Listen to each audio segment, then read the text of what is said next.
guys! Welcome back to our vlog. And today, it's Happy Tuesday to everybody. Ayan, talaga naman pong summer na dito sa California o dito po sa Amerika. Talagang papasok na siya. So after my work kanina, it's around 3 to 3:30, nakapagpahinga na ako, merienda, and updated sa Pilipinas, syempre sa aking anak, sa aking asawa, and everything. After that, I decided to clean itong aming kwarto. So medyo hindi naman ganun kalakihan yung kwarto namin para talagang mahirap linisin. So sabi ko, kaysa gawin ko ng weekends, ng Sabado at Linggo, gusto ko magpahinga even though lalabas kami para sa church or grocery or ilang errands. Sabi ko, linisin ko na ito para sa mga susunod na araw ay kusina at salas na lang before the weekend. So kailangan talaga natin ng time management. So i-share ko lang sa inyo, hindi ko ipapakita yung buong room paano ako naglinis kasi kanina I decided na magpunas na kahit yung bintana namin. Time to time nagpupunas na kami kasi nga ang alikabok at nagbubukas na kami ng bintana. So para namang refreshing pa rin kami. So after 2 weeks talaga nagpapalit kami ng bedsheet, punda, and kahit yung aming maliit na salas dito talaga namang nililinis ko din yan. Kahit yung altar namin, kahit yung bed, 2 table namin, talagang linis yan, organize yan, on refill ng mga kailangan sa mga cabinets namin. Syempre yung aking mini closet, ayan, hindi man siya masyadong organized, pero all my dress for summers, nilalagay ko na dyan, nakaplansya na siya. So para pagsisimba ako, get ready na lang. Kahit yung aking small, working place dito, talaga napunasan ko na, naayusan ko na. At yung TV namin, even though we decided to put the white tape at white cabinet dito, yung may sulong para sa mga medyas pambahay namin, pero hindi pa namin nagagawa in time. Medyo naging busy lang po talaga. And dahil po dyan sa content natin, gusto ko ipasilip ang small vanity ko at saka po ang mini closet ko sa liit ng bahay namin kung paano namin na-organize or minimalize talaga ang mga gamit namin sa loob ng aming tahanan. Ayan. So talagang very relaxing and blessed ang araw na to dahil after work, relax, happy thoughts lang. Even though marami kang pagsubok or whatever, God is good all the time. Yan. So pagdarating ko talaga, itong naisip kong gawin kasi I want my weekend na sobrang relax talaga and happy lang with my husband or kung saan kami pupunta. Syempre, time to my daughter, syempre. At saka yung mga konting errands natin for our small business. Ayan. So, ipapakita ko sa inyo ang small vanity ko na ginawa-gawa ko lang talaga to kasi kahit naman sa Pinas, I have a room at may vanity talaga ako doon. But dito sa Amerika, kahit even though I want na bumili sa mall or order ako sa Amazon or sa IKEA, I decided to mix and match na lang. Kasi hindi pa naman talaga namin totally ito bahay.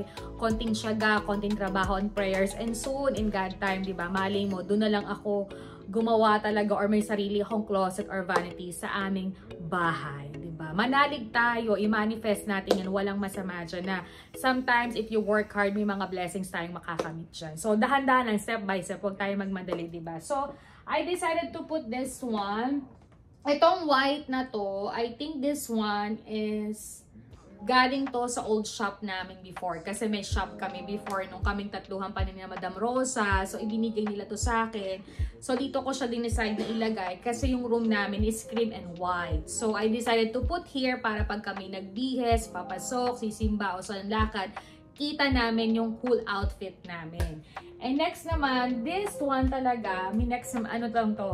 Parang inayos ko lang to at pinag-aralan ko lang with Pinterest or Instagram. Hindi naman ganun ka-perfect, but for me, it's okay to relax kapag ikay mag-aayos. Kasi I don't have naman collecting more perfumes or makeup. Hindi naman talaga ako nagme-makeup masyado. Gusto ko nga lang talaga is always presentable lang ako mag-ayos. Even though papasok ako or sisimba ako or may mga lakad ako. So, this one table, galing to sa shop ko sa Urban Market. So, nilagay ko muna siya. Kasi even though I have new shop, iba naman concept yung ginawa namin. So, kaysa magtapon ka, magbenta ka, napakabusong mo naman. So, I put here at lalo na favorite color ko, ang pink or old rose. So, this one is okay. Ito naman, regalo sa akin ng birthday ko. Kasamahan ko sa trabaho. And this one, kayang-kaya ako or kung sino man umupo, ay kaya talaga siya kasi bakal siya. So, time to time, nililinis ko na lang siya. So, this one, it's okay. Nagsasabi yung iba, bakit walang mga nakalagay? Kasi nga, pag nag-ayos ako, nagput ako ng mga skincare ko dyan or pouch ko, at least, kahit maliit yung table, is na ma-maximize ko na mailagay yung things ko na pag nag-aayos ako. Siyempre, yung blower, yung naguunat ka or something para maimpes at hindi masyadong maraming nakalagay, hindi magulong tingnan, di ba? So this one naman, naghanap talaga ako nito first sa Target kasi malapit yung Target sa amin. So medyo expensive sa Target. So naisip ko hindi naman ako magtatagal. Kailangan ko lang talaga ng malinaw na salamin at kulay white para pag nag-aayos ako, kita ko yung sarili ko. Even though sometimes kapag napasok ako sa work, mas gusto ko sa bathroom kasi malaki yung salamin. But I decided na mas maganda rin sometimes kapag nasimba ako, gusto ko nakaupo pag nag-aayos ako. So nakahanap kami yan sa Walmart. It's around $7 to $6. So it's okay, matibay siya at maganda. So for me, happy na talaga ako. So nakikita nyo this one, very minimalist lang. Hindi ako masyadong naglalagay ng kung ano-ano. Kasi kung ano lang yung gamit ko, yun at yun lang din yung nire-refill ko. So kahit may mga nadi-discover ako, may nagregalo sa akin, may nagsasabi sa akin, sometimes talaga hindi ako bumibili or gumagamit talaga. So ipakita ko sa inyo, this one galing din to sa tindahan namin. So naisip ko, dahil si Bingo ay nagpapabango din and madalas pag nasimba lang kami nagpapabango siya. Pag napasok siya sa office, hindi siya masyadong nag-aayos. Very simple lang siyang, relaxing lang siya pag napasok sa office. So every Saturday o Sunday lang talaga siya medyo nag-aayos kapag may mga lakad or nagsisimba kami. But lagi rin yan nagpa-perfume or sometimes nagdenebeye, nag-skincare din yan. So meron din siyang sariling pag-aayos sa sarili niya. So nilagyan ko siya dito. So, mga pabango niya dito. So, ito na lang yung natira. Tapos, some of them, itong mga makeup na to, regalo to sa akin sa mga kasamahan ko sa business. So, nilagay ko na lang dyan.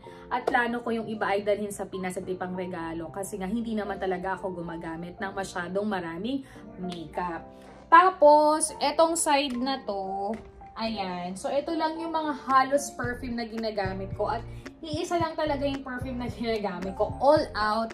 Simula high school and college ako hanggang nagtrabaho ako from Dubai, Thailand, dito sa Amerika or sa Maynila. Talagang naka-Perry Ellis ako. Nag-start yung Perry Ellis ko sa Pilipinas sa mami ko. Talagang kumukupit pa ako niyan kasi medyo mahal to sa SM or sa mga online. I think it's already 4,000 yata to sa SM. So si mami lang nakaka-afford nun. Nung nag-college talaga ako, nagtitipid ako para makabili ako ng Perry Ellis. At dahil nga may sinusitis ako, kahit medyo matapang talaga siya, ay kaya siya ng aking ilong at katawan. So parang dito ako tumagal at saka sa clinic. But this one, mas gustong-gusto ko siya. Kasi most of the time, ito rin yung binibili ko dito sa Amerika. So next naman, yung medyo papasok ka lang sa work, ay na masyadong mabango or something. Parang refresh lang yung pakiramdam mo. So sometimes I using Victoria's Secret, yung mga matatamis. At saka itong Bath and Body. So, sometimes lang din. Pero hindi ako masyadong mahilig and fanatic talaga doon. Sa Sara, okay siya sa akin. So, ito na lang very smooth dahil nga nakakain sinusitis ko. So, hindi ako masyadong ma-perfume or whatever. Ito lang talaga. Yung iba naman dito is sometimes skincare. Pag gusto ko dito sa kwarto mag-skincare, pagkatapos ko mag-toothbrush, maghilamos, or mag-shower, dito ako. So, yung iba nandito. So, parang mix and match ko lang din. Kung ayoko sa banyo, dito naman. So, naglalagay ako dyan. Yung asawa ko lang naglagay nito. Itong holder na to, nabili to sa below 5. So, almost $6 lang yung bili namin with tax. Next naman, this one. Eto, nagtinda ako nito sa Pasabay. So, maraming nag-order yan sa Pinas. Even though nakaka-order sa Pinas, dito pa sila nag-order. But for me, thank you so much, guys. So, naglagay ako niyan para naman pag nandito ka, nagpa-perfume, meron pa rin siyang, meron pa rin siyang salamin.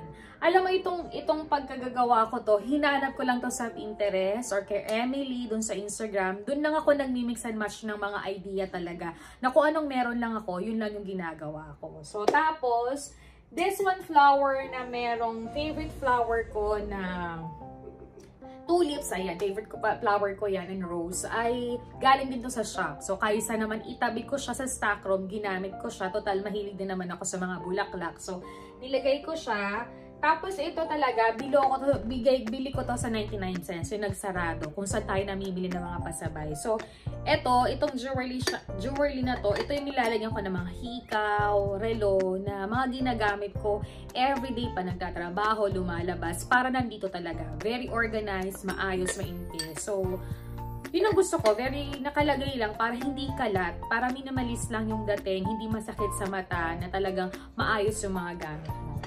Tapos, naglagay din ako dito ng parang plate kasi sometimes pagkahubad ko ng hikaw, kwintas, nilalagay ko muna siya bago ko siya ilagay dito sa jewelry shop. So, para hindi siya kalat, hindi siya magulong tingnan. Then, this one, binili ko lang to sa BD's. Ayan, so around $8 to $7. So, nilagyan ko siya nito kasi this one na lalagyan, tong white na to, galing din to sa tindahan. So, nilinis ko lang din siya and hindi naman siya masyadong naapektuhan doon, kaya dinala ko siya dito, naghati-hati din talaga kami. So, nilagay ko siya dyan, and then, okay naman. Tapos, tong mga organizer na to, binili ko lang din sa Below 5. So, sa organizing, hindi ako masyadong naglalagay. Nilalagay ko lang dyan yung mga ibang makeup, ibang mga papel, ibang mga charger. So, every now and then, every week, tinatanggal ko yan para punasan, para sa ganun yung gabok din mawala. Importante yan, kahit itong mga... Okay guys, sa loba tayo. So, yung last kong sinabi sa inyo, yung pagtatanggal nitong mga parang mini cabinets ba ang tawag dito or nakalagay dyan. So, tinatanggal ko talaga yan para malinis ko. And then, nakabili ako nito sa Target yata or Marshall na before ay $10, naging $5 to $6 na lang. So, binili ko siya. Total favorite color ko is pink and very organized yung dating. So, pwede mo ilagay yung lipstick, blush on mo, pang mata mo, mga skincare mo, mga foundation, tsaka yung moisturizer ko every morning pagkaligo ko bago ako mag-makeup. So, nilalagay ko mga brushes or sometimes meron ako dyang suklay. So, very organized. Paikot-ikot lang siya. Ayan. At ganun lang naman kasimple yung makeup ko. And every routine yun lang yung ginagawa ko. Even though may nagre-regalo sa akin or nakakabili ako, hindi ako masyadong takaw mata or stock ng stock talaga. Kasi hindi nga ako mahilig mag-ayos yun. So, ito okay na sa akin. Feel comfortable na ako. Very organized. Mabilis kong hanapin. Mabilis kong linisin. At alam ko kapag mauubos at magre-refill na ako. So, very... minimalist lang talaga. Very, hindi ko alam kung cute ba ito or something. But for me, very happy and contented ako ng ganito na mabilis din linisan at ayusin. Lalo na kapag maliliit ang bahay ninyo, hindi ka kailangan stock ng stock or bili ng bili para sa ganun na kahit may collections ka. Pero minsan, you have to limit. Kasi ang hirap din maglinis at ang hirap din ubusin, diba? So, this one, for me, okay na siya. Ang cute lang niya. Yan. Very simple lang talaga. So, ngayon, dadako tayo sa pinakamatagal ko nang inaayos. Akala ng lahat, ang laki ng closet namin kapag tumitingin sila. Yung pinaka-last door na yun talaga yung aming bathroom or CR talaga. And that is one of my favorite place para mag-ayos. And favorite place ko rin para linisan. Importante ang bathroom natin ay kailangang malinis, lalo na yung palikuran natin, whatever. Kasi talagang yun ay part of ang kalusugan natin para hindi tayo magkasakit. So, this hallway, kasama ko kaya akala mo talaga napakalaki niya. And then, dahil nga nag-stop muna kaming paganahin yung maliit na ref ng asawa ko na galing sa old house niya bago ako dumating ito sa Amerika. So, inilagay muna namin dyan and possible nga in God time na magkaroon talaga kami ng sariling bahay at maayos na kwarto. For sure, gagamitin talaga namin yan. At ayaw talaga niyang ipamigay or ipagbenta kasi nga very sentimental sa kanya yun. Siyempre, yung mga invest natin, hindi naman natin basa-basa kailangang itapon talaga. And this basket, kaya medyo may mga damit, yan yung mga nalabhan namin na ino-organize ko na pambahay at panglabas. Nagpa-plansya talaga ako every Sunday or Saturday at the night pag di ako pagod. Talagang namamlansya ako ng mga damit namin for 1 week para naman kahit hindi ganun kagaganda, maayos siya, very straight siya, lalo na pag pumapasok yung asawa ko sa trabaho niya or sa office. Gusto ko talaga maayos yung mga t-shirt niya and pants niya para naman medyo cool yung dating pagpasok. Kahit naman din ako. So, hindi kami masyadong haggard. Even though yung mga pansimba namin, dito sa other side na to, nakalagay talaga ito yung mga dress ko for summer, mix and match lang, paulit-ulit lang, nalalabahan naman, so it's okay for me. So this hallway, ang pinakamaganda ring way, akala ng iba, napakalaki ng bahay namin at napakalaki ng closet namin, hindi po. Yung closet namin mahaba lang siya, yung taas ay talagang nilagyan namin ng mga gamit namin dito sa bahay. So minimalize lang din namin. Yung iba, kumuha kami ng mga LBC kahon kasi sa baba may stock room kami at may lock din yun. So yung iba, doon namin nilagay, pero mga importante, most of the time, lalo ng Christmas tree, dito talaga namin inaayos ibang decorations, cortina na mga tinira namin, mga bedsheet, mga pillowcase, At yung mga una na extra kapag may bisita kami, doon namin nilalagay, inayos lang namin talaga ng maayos. Kasi ayaw na rin namin magdagdag, kasi ayaw na rin namin na impisan at kalatin. Kaya bago ko umalis or magbakasyon nun, ang dami namin dinonate, ang dami namin pinamigay, at ang dami rin namin tinapon. Hindi naman sa panghihinayang ang pagtatapon, pero kung alam mo namang hindi na ito magagamit at distraction at hindi na ikalilinis ang bahay natin, huwag din tayong manghinayang, lalo na kung matagal na natin itong ginamit. So, pakita ko muna sa inyo yung first door ng closet ko. Medyo parang feeling na talagang, alam mo, at my age 43, hindi ko alam, I'm very happy for colorful, mga kikay things. Talagang hindi ko pa naiwasang mag-collect nun. But for me, it's okay. Kanya-kanya naman tayo ng mga collections at mga gusto, diba? And kanya-kanya tayo ng mga opinions at mga likes. So, inisha-share ko lang sa inyo kung paano ako maglinis. Hindi naman ganun ka-perfect, ano? But I want to share with you guys na talagang importante ang naglilinis, ang minimalize ng bahay para relax din tayo, even though our busy days. So, eto, talagang tinaas ko kayo. Diba? Okay, hindi ko alam kung kakasya kayo, pero una kong ipapakita sa inyo, kinuha ko yung first door ko.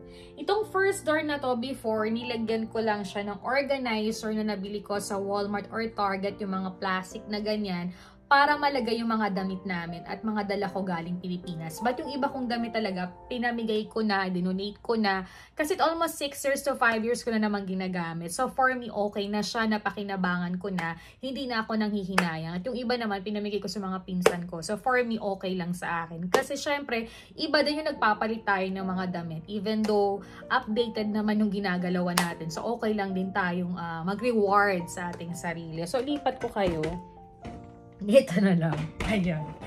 Okay. So, hindi ko alam kung tama ba to. Ayan. Ayan na. So, dito na tayo sa aking... Diba? Hirap na hirap ako. So, wait nga lang. Balikan ko nga kayo, guys. Wait lang. Yan. Hindi ko alam kung tama ba yung way. But, pakita ko muna yung app. Kasi yung iba nagtatanungan sa akin sa mga friends ko, paano ko to nagawa? And even though, malawak naman talaga yung loob ng closet. So, pwede mo siyang i-organize.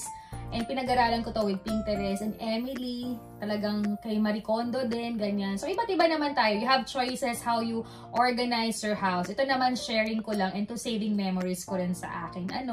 Skip nyo na lang kung ayaw nyong panoodin. But for me, I'm so happy to share with you guys sa mga maliliit na bahay kung paano talaga tayo mag-minimalist ng mga gamit natin. At importante bilang ding babae na maging maayos tayo or bilang asawa or bilang mamshi na talagang tayo maging modelo sa pag-aayos sa loob ng ating bahay. Hindi ko sinasabing perfect ako maglinis, mag-organize, mag-decor. Ito lang naman sharing ko lang din sa vlog ko to save my memories din, diba?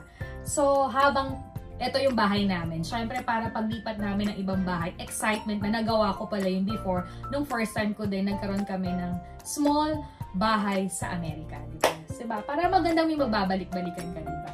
So, napakahirap nung unang ayusin to kasi ang dami ko rin talagang gamit. At hindi mo naman na-expect na talagang pag may sale, lalo nagpapasabay ako. So, minsan, na-attempt kang bumili kahit ayaw mo at minsan na pag-iisipan mo na kahit nakalagay siya dito, naiisip ko na hindi ko naman ginamit, inireregalo ko na lang at pinapasalubong ko para hindi rin siya naaksaya, diba? Although hindi ko talaga siya nagamit, but I'm sharing na papasalubong ginagawa ko. So this time, I love to collect bags since talaga na nagkatrabaho pa ako sa Manila hanggang ako'y nakapag-abroad na.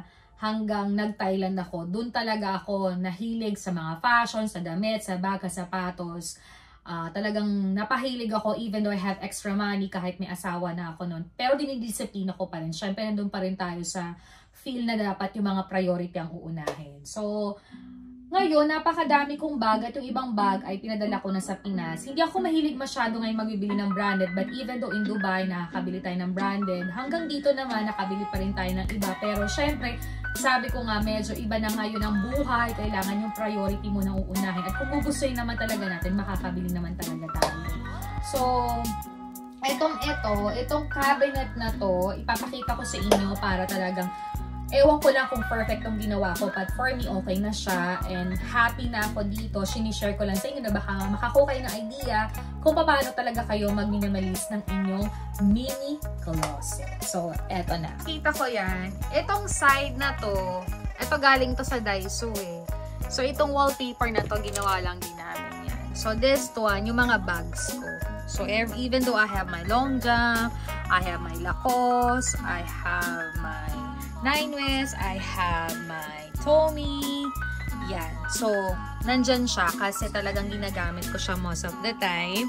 And dito, naglagay ako nitong salamin na to at galing to sa Below 5. Ito galing sa store namin to welcome, ayan. And this one, galing to kay Mamita, regalo niya to sa akin. This one is coming from Korea din yan, yung mga design na yan. And I collecting sunglasses, but even though I have astigmatism, nasakit ang ulo ko. So, it's almost decoration. And plan ko rin ipang regalo na lang. So, we have a pictures here.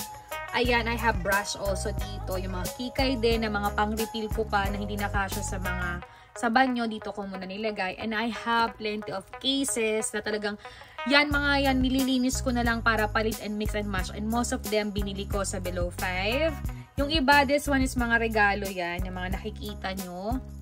And this one din, mga regalo. But, inorganize ko yan, nilagay ko yung mga lipstick ko, mga makeup ko, para hindi masyadong masakit sa mata. Very organized, nasa closet talaga, din na maliliit siya. Nandun yung mga ipit kong malalaki, ayan.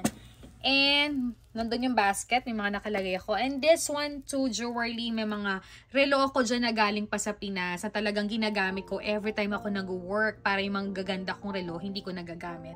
And this is, bigay to sa akin nung kasama ko dati sa trabaho, sa Miniso, ayan. So, ilalagay ko dyan yung mga importanteng jewelry na time to time na ginagamit ko.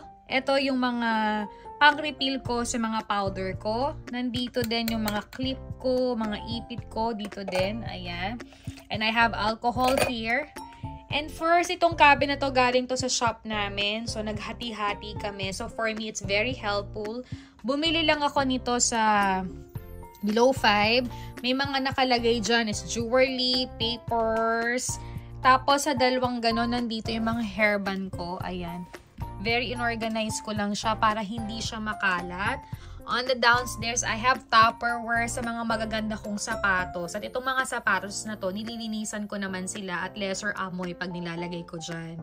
So, eto namang basket na to, nandito yung mga gamit ko sa buhok. So, nandito yung pang-unat ko, nandito yung mga pangkulot ko na regalo ni Sweetie, ni Ma'am Rose, at saka yung blower ko ng regalo nila nung birthday ko at almost 2 years or 3 years na. And this bayong pa rin is regalo ng sister-in-law ko. Nandito si Mango, yung aking shoes na maganda. And all my rubber shoes is there, nasa basket. Very organized. Ini-spray ko din yan para walang amoy. At nililinis ko sila bago ko sila ilagay dyan.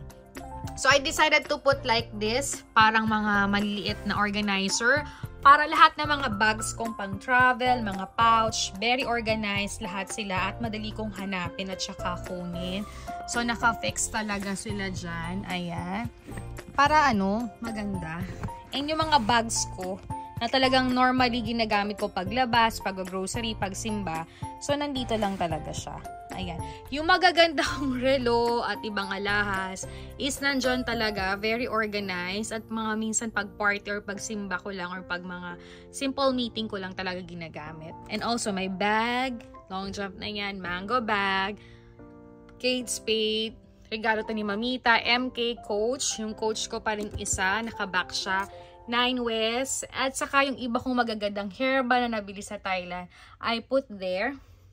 And some of my bag na pinagtatrabaho ko, ayan. So, nakalagay lang sa dyan. So, very easy kong kunin at refresh na galing sa labas. So, very minimalist lang yung ginawa ko dito sa aking mini closet. And I have put carpet na binili ko yan sa Below 5. I have small chair kasi pag ako ay nagsasapatos or gusto kong umupo dito or mag-makeup, so pwede kang mag-relax dyan. Then nilagyan ko siya ng ganito. So nakalagay dyan, nilagyan ko ng salamin and some of my pocket. It's here. Very, lang siya talaga. Very maliit lang siya pero talagang minaximize ko siya lahat to organize talaga. And even though very colorful and feeling mo parang magulo, pero for me, very organized na talaga to. So, ganun siguro talaga mag-maximize talaga ng space para malagay mo lahat yung mga gamit and collections mo. And naglagay talaga kami ng ilaw dito. Sa kabila meron pa rin. Ayan. So, pwede ka dito mag-makeup, pwede ka dito mag-ayos. So, dahil nga medyo mainit ngayon, may electric fan naman or sometimes open yung aircon. So, it's okay na nandyan ka talaga. So, yan yung mini closet ko. And soon, ipapakita ko naman sa inyo paano namin in-organize yung mga damit namin panglabas, pangpasok, pangsimba, or pangbahay.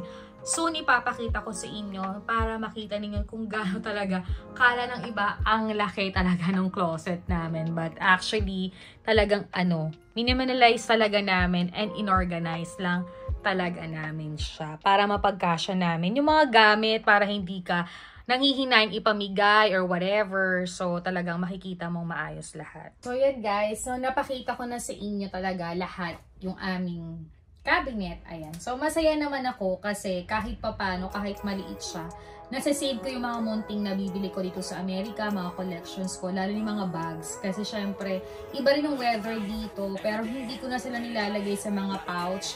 Kasi parang okay naman yung weather dito kahit medyo tag-init siya, medyo malamig pa rin yung places niya. So, kahit matagal siya sa cabinet, okay naman yung mga bags. So, for me, very pinag-iingatan ko rin sila kasi syempre may halaga at medyo, alam mo, may presyo din sila. So, you know how to handle your things. So, ganyan lang kasimple yung pagkakaayos ko sa aking cabinet. Yung nga palang dulo, hindi ko napakita, nandun yung mga luma kong wallet, yung mga ginagamit kong wallet pang trabaho or pang labas. Naka-organize din siya.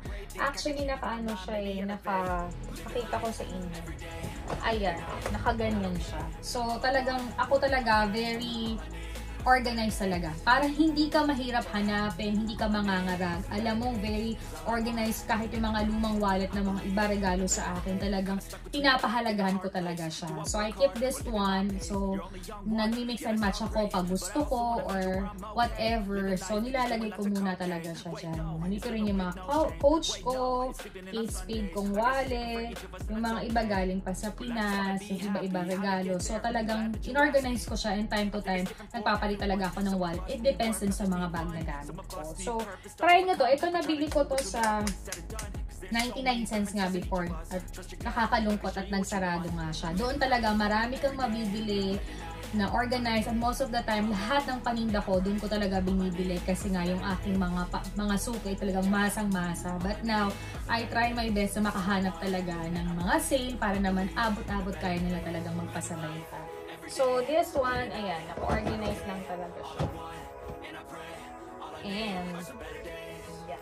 So, yan lang naman. Siguro, kaya lang din ako nag-share nito. Talagang, bilang babae, maganda talaga na nagkukusa tayo maglinis, maging maayos. Hindi ko naman sinasabing sobrang perfect ako maglinis or mag-organize. Kumbaga, sinisave ko to as good memories din na may babalikan ako na kung makalipat man kami in God time. So, nakakatuwa lang na talagang kahit ang liit ng bahay namin, natututo ako maglinis, mag-organize, at saka mahalin din kung ano mga gamit na meron talaga kami. So, importante din talaga yan na ganun yung gawin. Itong pillow na to, bili ko to sa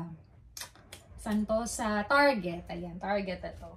Ayan. So, sale din yan. I think so $5 before naging $3 lang. Mahilig ako sa mga ganun. So, para mapakinabangan at maganda rin naman. So, yan lang naman po ang i-share ko sa inyo. So, time to time, kung wala tayong ginagawa, you need to mix and match also your closet, your vanity, your house, diba? So, sana nakapag-share ako ng some of tip sa inyo paano ako nag-organize or nag-minimalist ng aking closet na matagal ko na gusto itong isave sa memory sa aking vlog para sa ganun may babalik-balikan ako even though in God time makalipat kami ng bahay. I'm so excited for that. Syempre, i-manifest natin yan, pagtrabahuhan natin yan at walang imposibleng matupad yan in very soon, diba? Huwag tayo magmadali, diba? Darating at darating yan, step by step lang tayo. So, maganda rin yung may inspirasyon tayo para sa ganun mas we work hard para mas matupad yung mga gusto natin, diba? So, ipag-pray talaga natin yan. God is good naman all the time. Even though marami kang napagdaanan, marami ka rin mga faults na nagawa, hindi ka naman perfect na tao, but I think ang God hindi natutulog dyan to forgiveness and you give a good life pa rin. Diba? then, yun nga, I'm so happy at naayos ko na to kasi nung pagdating ko nung galing sa Pilipinas, inayos ko pa rin siya kasi ako yung taong makutingting. Kapag may extra time ako, mas gusto kong maglinis, magayos at nai-enjoy ko yung mga time ng ganyan. Kaya, i-share ko lang sa inyo na baka may mga small house din kayo, small vanity, small closet. Maganda talaga yung minimalist, hindi masyadong makalat. But for me, parang ang kalat kasi parang ang dami niya. Pero, syempre, kailangan mo pa rin pahalagahan yung mga gamit na binibili mo at hindi rin biro na gumagastos ka. So, you have to do some way para ma-save mo siya sa loob ng bahay ninyo. At ito talaga nasasara. So, every Saturday or Friday, even though hindi naman sila nagagabukan, pero talagang minsan, inilaalis ko yan, pinupunasan ko, binabacuum ko ng konti para naman ma-refresh. Even though nakalock sila, walang gabok, maganda pa rin time to time i-organize at ilinis din natin. Syempre, hindi pa rin tayo makakasiguradong malinis na malinis. And even though the busy time, sometimes pinuput ko na lang siya. So, time to time, every week, I will check. Lalo na yung mga jewelries ko, wala kaming lock. So, sinicheck ko pa rin sa kung nandito talaga siya. So, and I have this pouch. Nandito talaga yung normal makeup ko. Ayan.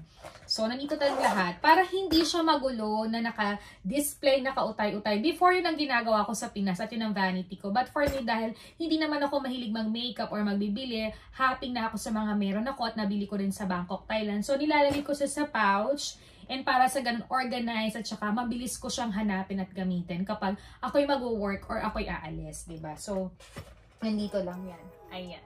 So, yan lang po ang share ko sa small vanity ko at small closet ko kung paano ko maglinis, mag-organize, paano ko pinapahalagan yung mga things ko, yung mga bags ko, mga shoes ko. And then yung iba nag-comment bakit nasa loob yung shoes. Wag po kayo mag-alala kasi nililinis ko yan, ini-spray ko yan. At bago ko sila ipasok dyan, talagang nakalabas or nakabilad sila bago ko sa ilagay sa loob. Lalo na may mga damit ako sa loob. So alam ko po yung pattern yan. Pinag-aralan ko pa rin po yan. So ganun yung gawin ninyo. Para yung mga importante ninyo ay talagang nakapasok, naka-organize. And wala namang masama pong gawin ito, diba? Ito yung sharing lang. Hindi ko naman sinabing tularan yun. This is my experience dito sa Amerika kung paano talaga yung mga maliliit na bahay nakakapag-organize at nakakapag-linis ng kanilang cabinet. So next time, i-share ko sa inyo kung ano yung aking mga damit with my husband. Kasi nagtig-isa rin kami at mga binili namin yung mga parang plastic Orocan na nabili namin sa Walmart na nilinisan na lang at very helpful talaga to organize yung mga pampasok namin, pangtrabaho namin, pambahay namin. And isi-share ko yan sa inyo kasi kay Marie Kondo ko natutunan kung paano tiklupin at ayusin yung mga gamit na hindi tayo parang sabog o masakit sa matang tingnan. So maybe next time, kasi medyo mahaba na tong ating vlog. So share ko lang sa inyo yung mini closet ko at ang aking mini vanity kung paano ko mag-organize at maglinis na sobrang enjoy ako. And bilang asawa, bilang momshi, maganda talaga time to time na marunong tayo mag-organize at maglinis ng ating small tahanan. So guys, thank you for watching my vlog. More linis updates soon. More idea for small house.